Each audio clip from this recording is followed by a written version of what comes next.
Have you seen the price of eggs lately? In some places, they're like $7, sometimes even $10 a dozen. No wonder so many people are starting to get chickens. The idea of fresh, homegrown eggs sounds amazing, right? But is raising chickens really the right move for you? By the way, this is Bree. She's my newest baby goat. But today I'm going to show you everything that you need to know before you start raising backyard chickens so that you can decide whether it's worth it for you and how to avoid beginner mistakes.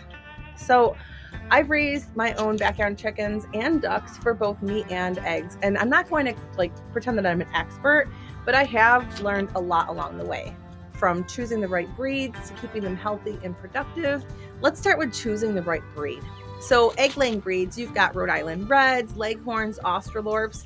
These ones are known for high egg production, getting between 250 to 300 eggs a year. If you get meat chickens, Cornish cross grow to butchering size in about 6 to 8 weeks, but you have to hatch them, or you have to get them from a hatchery.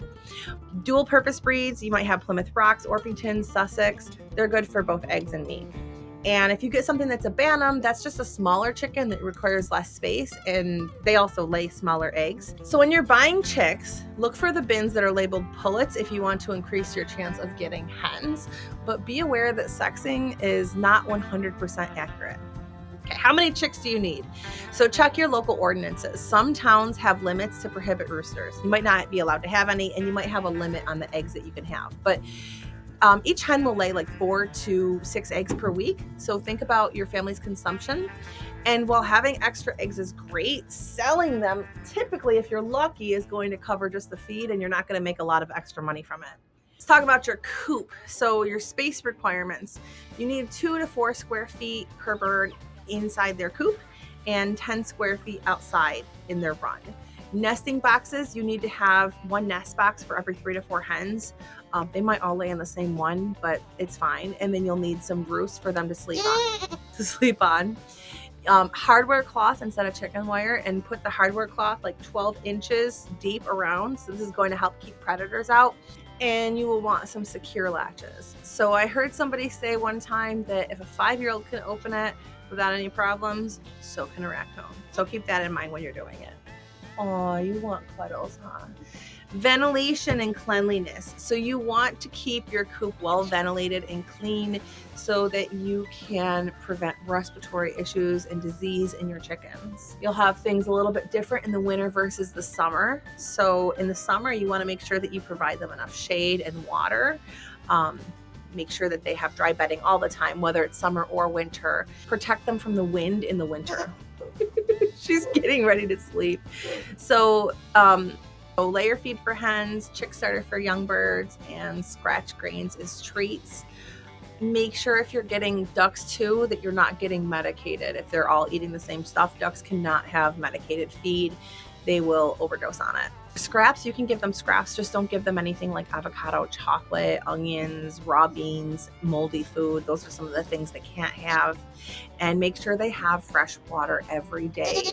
You can get heated waters in the winter to help them. And in the winter, putting a duck in there also helps because the ducks will keep the water semi-unfrozen. I'll make a whole video on winter stuff when it's time. And then give them shade in the summer, cool water in the summer. You can free range them as well. You just want cuddles. So free ranging is going to reduce your feed costs. You'll still have to give them food, but you'll have natural pest control and cheaper food bill, but you're going to have a higher predator risk. They're going to damage your gardens or your neighbor's gardens. They won't stay where you want them to. They're going to hide their eggs. So every day will be an Easter egg hunt. So that's always fun. Chickens do have some health problems that they can have. I haven't had a lot of health problems with mine, but I want you to be aware of them. So in case you ever deal with it. So mites, lice, and parasites, you can prevent this by providing dust baths. My chickens have a ton of dust baths, so they're always rolling around. And then for respiratory illnesses, make sure that you have ventilation because you don't want the ammonia to build up. They don't want to breathe that in. You know what that smells like. Clean it out so they're not breathing that in. They can also have egg binding. So to avoid this, you can give them calcium, so oyster shell, or even crushed up their own eggshells after you're done eating it.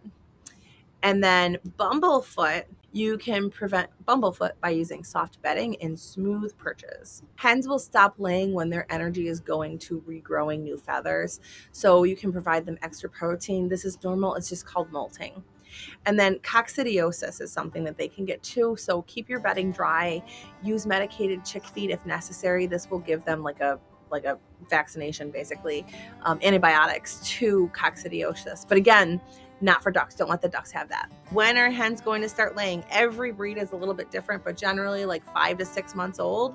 They'll have like smaller pullet-sized eggs at first, maybe like some deformed eggs. They're just getting used to it. Their body's not fully there yet.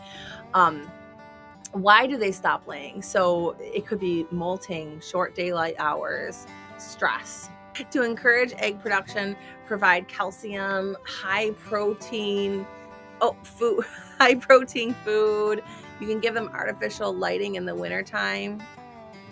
Oh, this is how you're comfortable? Okay.